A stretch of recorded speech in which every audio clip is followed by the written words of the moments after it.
हरि नारायण आंवले के वृक्ष की पत्तियों पर शयन करेंगे और भगवान शंकर उनका अनुमोदन करेंगे। तब श्री हनुमान जी महाराज उनसे विनती करने के लिए पधारते।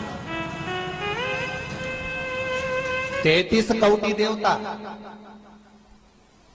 भगवान विष्णु जब शयन से उठते हैं, देवसोनी एकादशी को जब भगवान उठेंगे, नेत्र खोलेंगे, तो प्रथम दर्शन भगवान विष्णु। श्रीमद् भागवत कथा, स्कंद पुराण, पद्म पुराण, अग्नि पुराण, जितने भी पुराण उठाना चाहे सारी पुराणों को उठाकर देखना कि प्रथम वर्णन आपको मिलेगा कार्तिक महत्तम का कि भगवान नारायण सर्वप्रथम जब नेन खोलते हैं, अपनी देव सोनी एकादशी से सोकर देव उठनी एकादशी पर जब उठते हैं तो भगवान नेत्र खोलकर सबसे पहले किसका दर्शन करते हैं? किसका दर्शन? स्कंद पुराण कहती है, विष्णु पुराण कहती है कि भगवान नारायण जब नेत्र खोलते हैं तो खुद की अर्धांगिनी लक्ष्मी भी नहीं, महाराज ब्रह्मा आदिकादिक देवता सब खड़े, पर भगवान नेत्र नहीं खोलते। कब तक? जब भगवान शंकर अपने ही मुख से भगवान श्री हरि का गुणगान नहीं गाते, डमरू का नाद नहीं। आंवला नवमी का आप लोग साधना करते होंगे। जब कार्तिक के महीने में आंवला नवमी का व्रत आता है तो जो उपास नहीं भी रखते हो, जो पूजन नहीं भी करते हो, उनसे मेरा निवेदन है कि स्कंद पुराण में कार्तिकेय के पावन चरित्र में स्कंद पुराण में स्पष्ट किया गया, और कल्याण का कार्तिक खंड पढ़िएगा, कभी योग लगे तो गीता प्रेस गोरखपुर का कार्तिक खंड पढ़िए। आप पढ़ेंगे तो उसमें मिलेगा आपको कि आंवला नवमी के दिन आंवले के पेड़ के नीचे घी का दिया लगाकर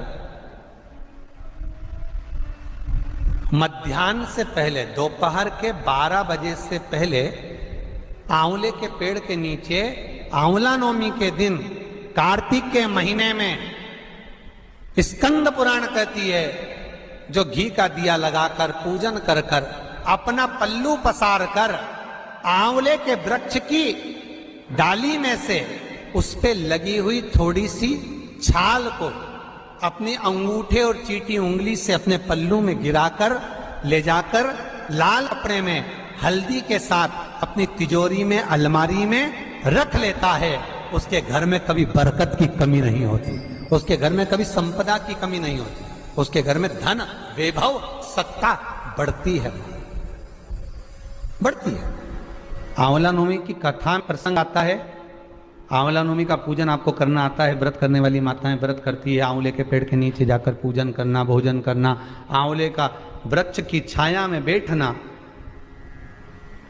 उस दिन किसी को अपशब्द ना कहना, आंवले की पूजन कर कर अपनी झोली को पसार कर चीटी उंगली और अंगूठे से आंवले की छाल को थोड़ा सा पल्लू में गिरा लेना, उस छाल को ले जाकर अपनी बरकत में, अपनी अलमारी में, अपनी तिजोरी में रख देना। यह आंवला नवमी की पूजन का विधान है, संपदा के। एक बहुत अच्छा समय रात्रि के 9:15 का एक समय होता है, जिस व्यक्ति का रोग, बीमारी समाप्त नहीं हो रही हो, हॉस्पिटल में पड़ा हुआ है, कोई बहुत भारी बीमारी में ग्रसित है, छूट ही नहीं पा रहा, तो रात्रि को 9:15 पर किसी भी दिन शंकर भगवान के शिवलिंग का, जो तुम्हारे घर में शंकर जी विराजमान हो उसका, या शंकर जी के मंदिर में जाकर शंकर जी का थोड़ा सा जल, उसमें थोड़ा सा आंवला पड़ा हुआ, मतलब आंवले के पानी से